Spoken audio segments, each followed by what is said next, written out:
José María, muchas gracias por estar en la primera reunión que hago de los diálogos de Cardon. Básicamente lo que quiero hacer son dos cosas que te quiero contar y ver un poco de qué forma encauzamos esta conversación. Me gustaría traer gente como tú, que considero gestores del siglo XXI, y también traeré gente que tiene que ver con las startups que se salen, es decir, que se salen por tecnología o porque han cambiado el modelo de negocio, etcétera. Eso es un poco lo que pretendo hacer en estos diálogos. Entonces, muchas gracias por ser el primero y muy importante porque te quiero preguntar varias cosas que tienen mucho que ver con el ecosistema. Yo sé que el alma de Wayra fuiste tú y lo que me gustaría es que me contaras un poco cómo se te ocurrió. ¿Es algo que copiaste de algún sitio? ¿Se te ocurrió en un avión? ¿Cómo realmente llegaste a la conclusión de que tenías que crear un Wayra? Bueno, primero de todo, muchas gracias por invitarme. Es un honor estar aquí contigo y lo digo de corazón, porque todos los que hemos tenido algo que ver o nos hemos dedicado al mundo del emprendimiento, estar contigo es un honor. Entonces, la verdad es que es un honor ser tu primer invitado. Pues mira, es muy poco preciso. Yo iba corriendo un día por San Chinarro, me gusta correr, y vi un edificio vacío de oficinas y pensé que a mí me gustaría tener ese edificio lleno de desarrolladores. El concepto era desarrolladores, no sabía muy bien para qué, porque me daba mucha rabia tener que ir siempre a Estados Unidos. Parecía que el monopolio de la innovación o el sitio donde había que ir a innovación era a la costa oeste de Estados Unidos. Y cuando ibas allí te encontrabas que muchas de las empresas que estaban triunfando, los emprendedores eran de fuera de Estados Unidos. Entonces parecía que el emprendimiento tenía que emigrar a Estados Unidos. Pues a mí lo que se me ocurrió es por qué no hacemos que el emprendimiento se quede donde nace. Pues el que en España, en Brasil, en Argentina, en Colombia. Y entonces compartí esta idea de emprendimiento, desarrolladores y demás con un equipo de gente de Telefónica. En aquel momento Carlos Domingo, Gonzalo Martín Villa, Javier Santiso y otros, Javier Delgado, que le fueron dando forma y al final nació Wayra. Nació Wayra como una iniciativa para que el emprendimiento tecnológico se quedara donde nace y que nosotros fomentáramos el que se crearan ecosistemas de emprendimiento en los sitios donde nosotros estábamos y pudiéramos acelerar. Ese es el inicio de Wayra. Pues realmente yo lo recuerdo porque fui uno de los primeros profesores que tuvisteis en Wayra y me encantó el concepto. Luego es curioso porque lo han copiado casi todas las grandes empresas españolas. Yo creo que el siguiente fue el banco, el BBVA, sí. Luego probablemente Roig con Lanzadera fue un poco más tarde, Repsol, Caixa, creo que el Santander también, es decir, ¿tú crees que Wayra les ha impulsado? Bueno, no lo sé, no sabría decirte. Yo lo que creo es que todos en un momento dado nos hemos dado cuenta que la innovación ya no nace de los canales donde venían haciendo, ya no nace solo de los canales donde venían haciendo hasta ahora, que era la propia empresa, los departamentos de I+D de las empresas o de los bancos, o los suministradores. De repente te das cuenta que ideas sobre tu propio negocio y sobre otros empiezan a nacer en sitios distintos, el garaje u otros sitios, ¿no? Entonces te das cuenta que tienes que abrir la innovación. Entonces, abrir la innovación significa que ya no solo la innovación interna o que te viene del ecosistema que tú ya tenías de suministradores y demás, sino que puede surgir en cualquier sitio. Entonces, lo que te preocupa es poder detectar esa innovación cuando están haciendo. Entonces surge el concepto de innovación en abierto, o sea, por diferencia de la innovación más cerrada que llevábamos antes. Y yo creo que en esa dinámica se van dando cuenta todas las empresas prácticamente en paralelo, ¿no? Ahora, ¿cuántos Wayras hay a nivel mundial? Tenéis un montón, ¿no? Sí, de hecho, empresas aceleradas por Wayra, en la historia de Wayra ya son más de 1000. Empresas que todavía estén vivas, porque tú lo sabes bien que el ratio de supervivencia de estas empresas es limitado, son más del 50%, más de 500. Y luego, además, de esas que trabajen con Telefónica, más de 100 y pico. Y a estas empresas la facturación relacionada con Telefónica son ya más de 500 millones. O sea, se ha creado una red, si quieres, donde ya hay muchas empresas que son realidades y la derivada que le hemos ido dando a Wayra es acercándola más a Telefónica, es decir, que los emprendedores se acerquen más y puedan distribuir a través de Telefónica sus productos y servicios. ¿Y ha sido difícil que la Telefónica de siempre les aceptara? Sí, en el sentido de que Telefónica en su modelo de compras tiene un modelo muy estandarizado donde al final precisamente para el proceso de control, para que las compras sigan un proceso sano, pues pides estados financieros de los últimos 3 años, o sea, tienes un proceso que muchas de estas startups no están preparadas. O sea, no es un rechazo cultural, es más un rechazo de procesos. Estás acostumbrado a trabajar con otro tipo de empresas más consolidadas y demás, y por lo tanto es más adaptar el proceso. Pero lo bueno que tiene una compañía como Telefónica es que cuando adopta cuando se forma parte de lo que crees, se adapta muy rápido. Entonces sí que hubo un momento de integración más difícil por la forma en la que tenías tradicionalmente de comprar o de integrar o de analizar empresas. Esto requiere una tolerancia al riesgo mayor que la que teníamos, pero Telefónica en ese sentido es muy innovadora. ¿Y qué porcentaje calculas tú que realmente es innovación en una empresa grande? Ya no solo Telefónica, cualquier empresa grande, ¿qué porcentaje de los recursos que se dedican, que se invierten todos los años, se dedica a lo que realmente es investigación, innovación, etcétera? Bueno, en el caso de Telefónica, en lo que llamamos investigación, desarrollo e innovación, estamos hablando de un porcentaje del CAPEX que probablemente es el 30 o 40%, muy alto, pero claro, nosotros llamamos innovación a las nuevas generaciones de telecomunicaciones, a las nuevas innovaciones en torno a la fibra, es decir, es una innovación ya muy concreta en un producto muy consolidado. Lo que sí que te puedo decir es que en el proceso de transformación de Telefónica, de lo más importante que tenemos, que son los ingresos, que es de lo que parte todo, Telefónica hoy en día, más del 76, casi el 77% de lo que vendemos son nuevos productos y servicios por encima de la conectividad y conectividad de última generación. Esa función de ingresos se ha transformado radicalmente. Hace 7 años, más de la mitad de lo que vendíamos era el negocio tradicional, la voz, el acceso tradicional. O sea, esa transformación, esa innovación, nosotros la medimos sobre todo a nivel de cómo se ha transformado nuestra función de ingresos. Y esa transformación ha sido masiva y tiene mucho que ver con la innovación. ¿Cómo calculas tú o cómo seleccionas a la gente que realmente crees que están adaptados al siglo XXI, los grandes líderes que necesitas para crear equipos modernos del siglo XXI? ¿Cuál es la gran diferencia entre el ejecutivo del siglo XX y el ejecutivo del siglo XXI? ¿Cómo tiene que manejar la diferencia? Bueno, sobre todo yo creo que tienes que estar muy abierto a gestionar en incertidumbre. Es decir, el nivel de incertidumbre, el nivel de riesgo ha aumentado sustancialmente. Desde un punto de vista geopolítico, porque los propios condicionantes te llevan. O sea, ¿quién podía pensar en una situación como la del COVID, la guerra de Ucrania, la inflación o la crisis energética? Esas son cosas que un plan de negocios no captura normalmente y, por lo tanto, el saber reaccionar, el reconocer que parte de tu trabajo es adaptarte a situaciones que requieren una dosis de incertidumbre mayor, de riesgo mayor, es fundamental. Es decir, no es posible gestionar una empresa como Telefónica si no tienes, aparte de un presupuesto y un plan de negocios, la mentalidad preparada para adaptarte, para cumplir ese presupuesto con unas premisas distintas o llegarte con unas premisas distintas de con lo que los habías diseñado. Entonces, yo te diría que la capacidad de adaptación, el asumir que vas a tener que adaptarte, que hay circunstancias que van a cambiar, que no todas están bajo tu control, pero lo que en conceptos económicos se llama la antifragilidad, ¿no? El sentido de que adaptarte, el ser más flexible, eso es para mí lo más importante. Y en el ecosistema que tú tienes, que son muchos países, ¿cómo ves la flexibilidad del Ejecutivo español en comparación con las demás? ¿Mejor, peor, parecida?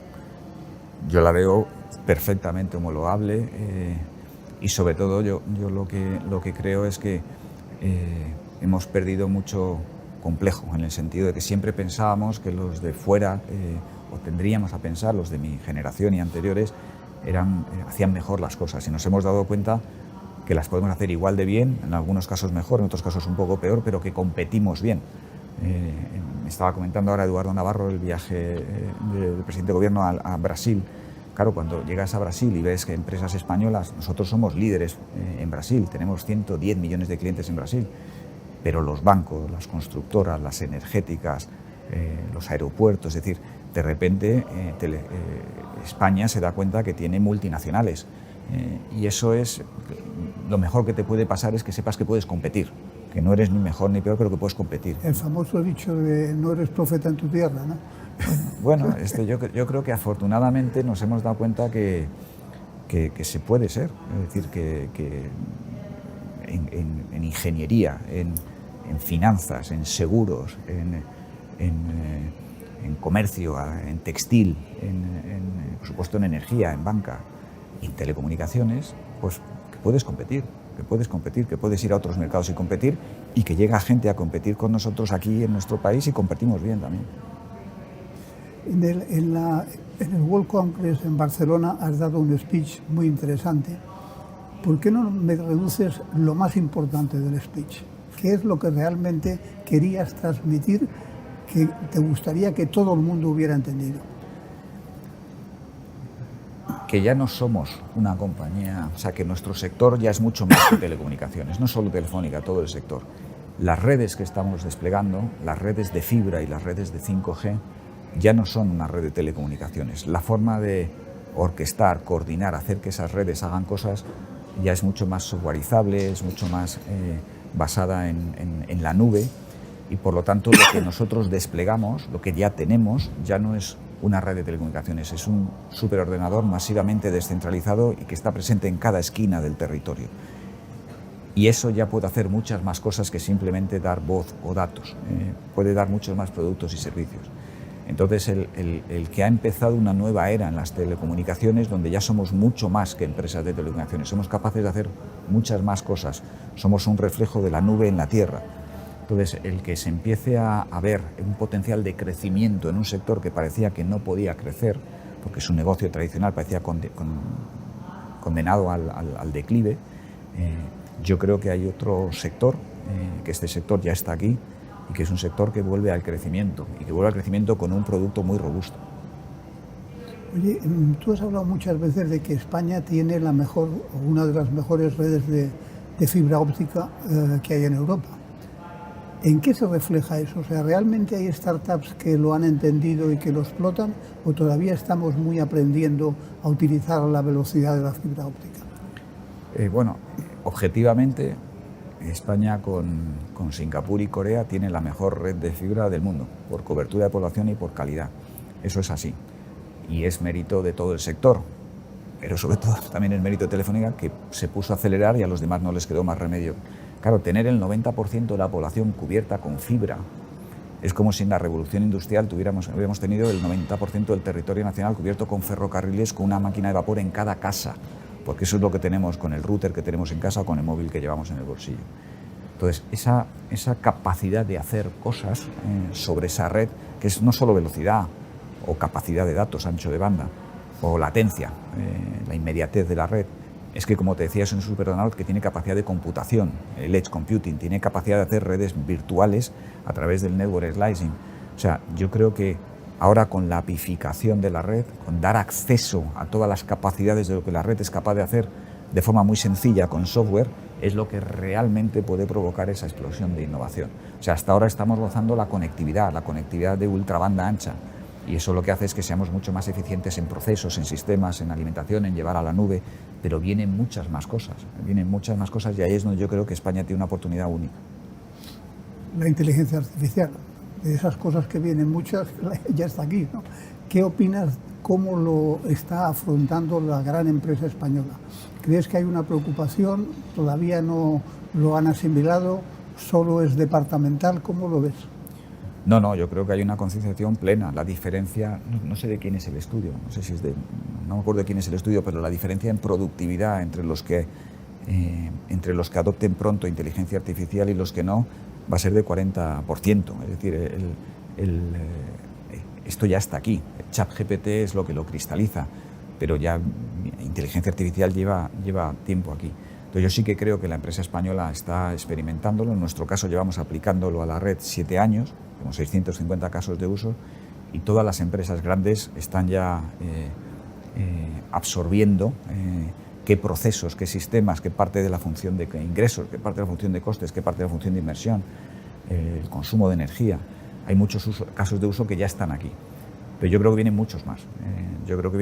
Estamos empezando. Y no es solo inteligencia artificial, es la confluencia de 4 grandes fuerzas Inteligencia artificial es una de ellas, quizás la más potente, una de las más potentes, pero son las redes de última generación de las que hablábamos antes, la fibra, el 5G standalone, capacidad de computación, que cuando parecía que la ley de Moore alcanzaba un tope en las redes neuronales y la computación cuántica en el futuro, pero hay mucha capacidad de computación, y luego todo lo que es el mundo del blockchain, la descentralización de la red.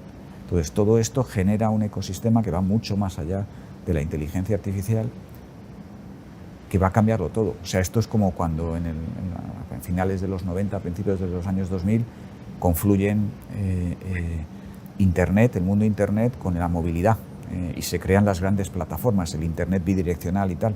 La Web 3 va a ser distinta. No está dicho que los campeones de la Web 2 sean los campeones de la Web 3. El modelo de buscador, el modelo de redes sociales, el modelo de cualquiera de los grandes de la distribución de vídeo, se tiene que adaptar. Entonces yo creo que viene una nueva era de innovación que va a ser más potente que lo fue Internet, más potente que fue la movilidad, que es la confluencia de estas cuatro grandes cosas. Si tuvieras que seleccionar un ejecutivo mundial y español que te llamara la atención por lo bien adaptado que está a este siglo, ¿tienes alguien en mente? Sí, pero no debo decirlo. Tú te has adaptado muy bien. O sea, tú desde el mundo del emprendimiento te has adaptado muy bien. Tú siempre has sabido, y no lo digo porque estemos hablando aquí, lo digo porque es reconocido en el sector. Tú has sabido detectar siempre a mí yo lo que admiro es la gente que tiene la mente abierta. La gente que detecta si es una amenaza, pero también ve la oportunidad. Sobre todo la gente que no se cierra y tal. Y eso es difícil porque hay muchas cosas que son moda y que luego no calan. O sea, diferenciar lo que es moda de lo que es estructural es quizás lo más difícil, ¿no? Entonces yo admiro a la gente que tiene la mente abierta, por lo menos para intentar detectar si es una moda o si es estructural o si debo asumir ese riesgo o no. O sea, yo admiro a la gente que toma riesgos medidos, pero sabe tomar riesgos porque son las que sobreviven. En el caso de mi compañía, o sea, una compañía como Telefónica no cumple 100 años, que cumplimos este año. Felicidades, por cierto. Muchas gracias, es un cumpleaños. Es un cumpleaños. Yo cumpleaños. Tuvimos hace nada el de mi suegra, que ha cumplido también 100 años. Pues mira, como Telefónica se constituye el 19 de abril del 1924. Claro, una compañía no dura 100 años si no sirve un propósito, es decir, tienes que servir para algo. Al final es la sociedad la que te da el derecho a haber vivido 100 años o seguir viviendo, porque sirves un propósito, tienes un objeto social que a la sociedad le sirve, pero además que se sabe adaptar, porque ese objeto social se mueve en el tiempo. Es decir, si nosotros fuéramos solo una compañía de voz, nos hubiéramos quedado obsoletos. Entonces, y eso no es una persona, eso es una cultura. Eso es una cultura que han ido creando diferentes generaciones. Yo de mi casa admiro esa capacidad de innovación, que viene desde... O sea, hay un libro que publicaremos ahora, el libro del Centenario, que es maravilloso, que hemos estado un año preparándolo. Claro, tú ves historias de innovación de Telefónica de 1924, de 1930.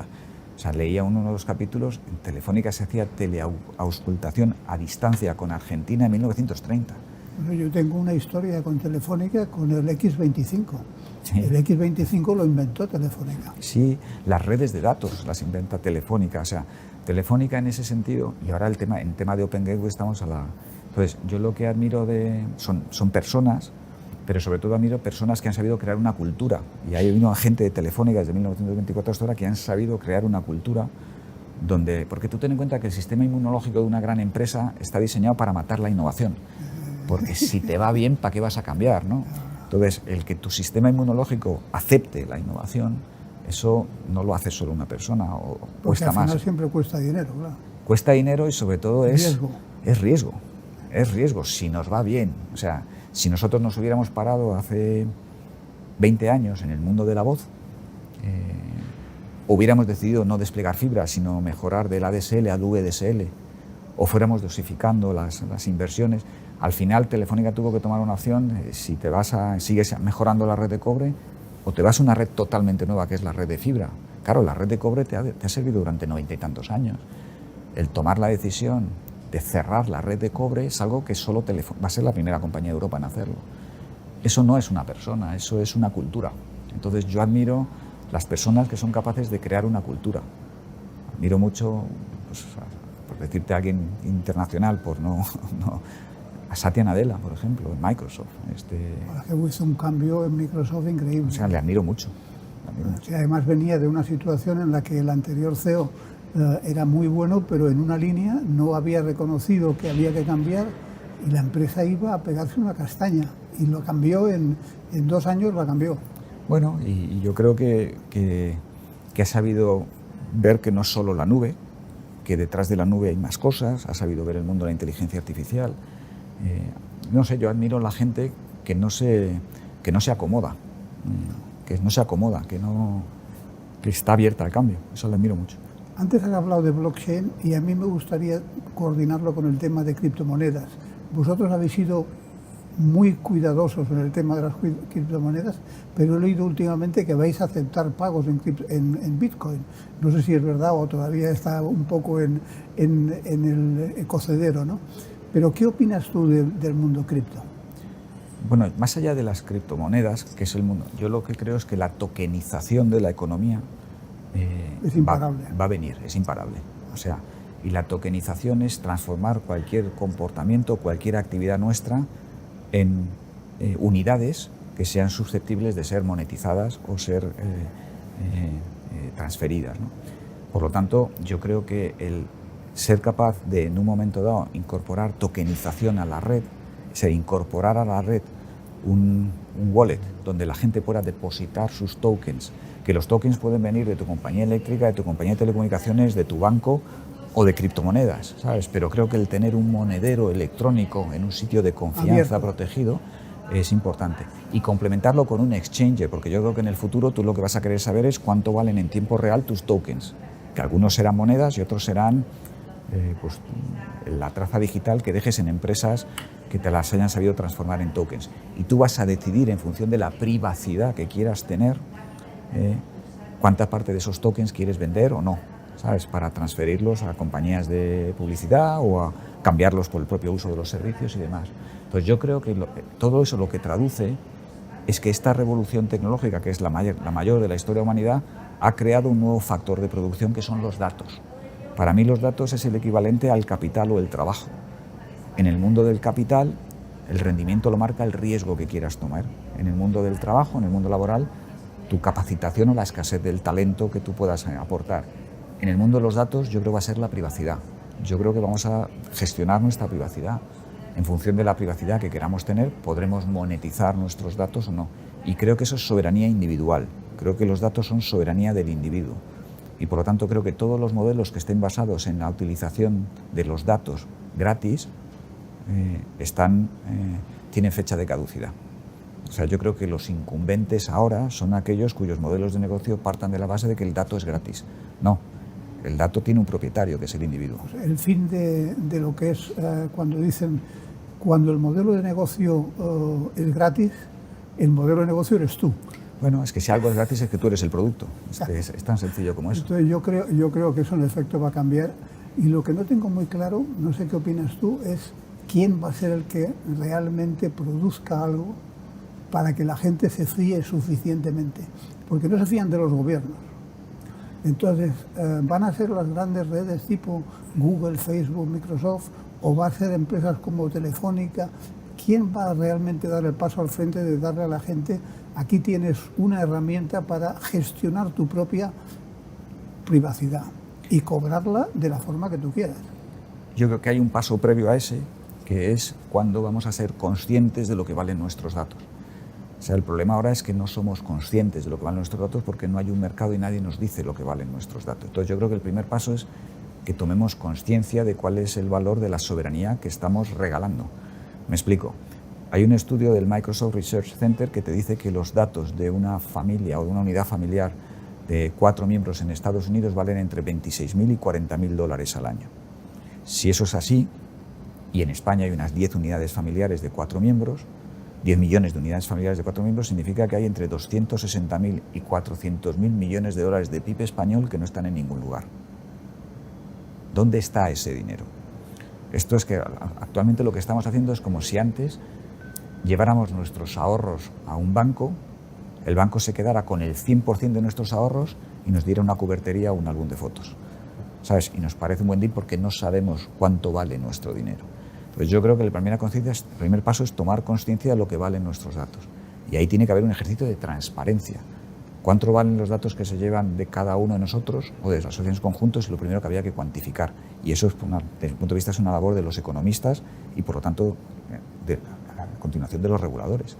Porque, claro, si hay entre 260.000 y 400.000 millones de dólares de PIB español que no están en ningún lado, y eso es propiedad de los individuos españoles, de los ciudadanos españoles. ¿Alguien lo está usando gratis?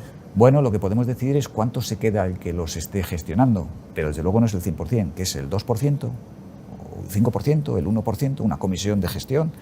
El resto me lo tienen que dar, es mío, a no ser que yo quiera tener un mayor nivel de privacidad. Y si me lo tienen que dar, me da igual dónde tengan el dinero, lo tendrán que ingresar en España, a través de la balanza de pagos del Banco de España, y aterrizará en mi cuenta corriente. Y yo en el futuro declararé en mi declaración de la renta rendimientos del trabajo, rendimientos del capital, rendimientos de los datos. Y entonces aparecerá en el PIB. Entonces yo creo que la primero es tomar conciencia de cuánto vale nuestra traza digital. ¿Y cuál es el horizonte de futuro que le ves a eso? ¿3 años, 5, 30? No lo sabe nadie. Llevamos hablando de esto desde Telefónica, pues 10 años, ¿sabes? Yo creo que cada vez está más cerca, porque creo que es un tema de soberanía. Llevamos hablando de inteligencia artificial 30 años y de repente ahí está. O sea que... Sí, porque estas cosas se van produciendo, o sea, la inteligencia artificial, o sea, máquinas que hacen algunas labores más allá del cálculo, pues desde los años 50, ¿no? Pero llega un momento en que hay algo que lo cristaliza, como ChatGPT, ¿sabes? Modelos ya de inteligencia artificial generativa, ¿no? Yo personalmente creo que como todos esos modelos necesitan muchos datos para alimentarse, esa materia prima cada vez va a ser más claro que vale más. Y creo que hay datos de 12 quilates, hay datos de 24 quilates y hay datos de 36 quilates, en función de mayor o menor grado de privacidad. Y yo debo ser el gestor de la privacidad. Yo me refiero a individuos, a cada ciudadano. Bueno, José María, estaría hablando contigo toda la mañana y sé que tienes un millón de cosas que hacer. Voy a terminar con una pregunta personal. ¿Eres piloto de qué eres piloto? De drones, ¿eh? de drones, sí. Sí. Pero es que me llama la atención porque lo que no sé muy bien es qué es un piloto. O sea, es alguien que realmente ha hecho un curso, ha hecho un examen. Sí. Yo tengo ahora muchos modelos de negocio de gente que viene a hablarme de drones, pero no se me iba a preguntarles si tienen una licencia o no, cosa que cuando lo he leído contigo digo, bueno, es que habrá que tener esto también reglado, porque no todo el mundo debe poder volar un dron en cualquier sitio. Está muy reglado. Está muy reglado. La agencia española AESA está muy reglado. Hay, o sea, para piloto de dron no profesional tienes 3 categorías básicas, la A1, A3, que es la básica, la A2 y la STS, que es la categoría más especial. Yo empecé, a mí es que todo lo que se pueda conectar a una red me suscita curiosidad, eso, porque hablas de drones y tal. Entonces empecé por el mundo de Internet de las cosas y demás. Entonces empecé a interesarme por el mundo de los drones y empecé por la categoría básica, la A1, A3, que tienes que pasar un examen y un curso práctico, ¿no? Las dos cosas. Entonces pasé el examen, que te tienes que preparar, hay unos libros, hay unos textos, hay un cuerpo. ¿Es tan difícil como un patrón de yate o no? No, bueno, yo tengo el PER, no he llegado a patrón de yate, tengo el PER. El patrón de yate es más complicado. Es parecido, en el sentido que tienes que tener conocimientos. Hay una normativa muy exigente, dónde se puede volar, dónde no se puede volar, cuáles son las zonas protegidas. Hay una zona que se llama en aire drones, donde puedes consultar en cada punto de la geografía. O sea, tiene un proceso y luego tiene una técnica, en el sentido de que hoy en día es alucinante lo que un dron puede hacer. Entonces tienes esa categoría que va en función del peso del dron.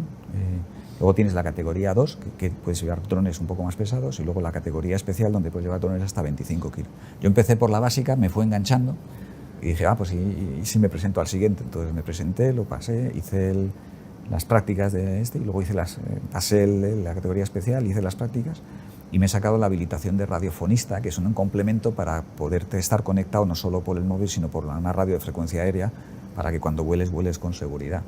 Pero empezó por curiosidad porque los drones... ¿Y te compraste un dron de estos grandes y tal o no? No, tengo un dron de 750 gramos, o sea, No, porque yo he estado el otro día con un profesor universitario que es ingeniero agrónomo y tiene unos drones que valen 30.000 euros y tal, porque claro, hacen con ellos todo lo que es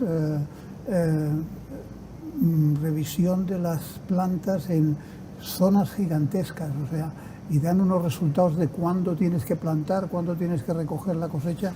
Me resultó muy interesante. Control de instalaciones, control de tendido eléctrico, inspección. Yo creo que una gran parte del control del tráfico, no dentro de mucho tiempo, ya se empieza a hacer con drones. Es decir, el mundo de los drones está aquí para quedarse. Está aquí para quedarse. Bueno, José María, te doy las gracias por haber venido. Muchísimas gracias. Nos has dicho un montón de cosas interesantes. Me encantaría seguir hablando, pero sé que tienes otras cosas que atender. Muchas gracias. Gracias a ti por invitarme y reiterarte la admiración. Sabes que es desde hace muchos años y gracias por invitarme. Muchas gracias.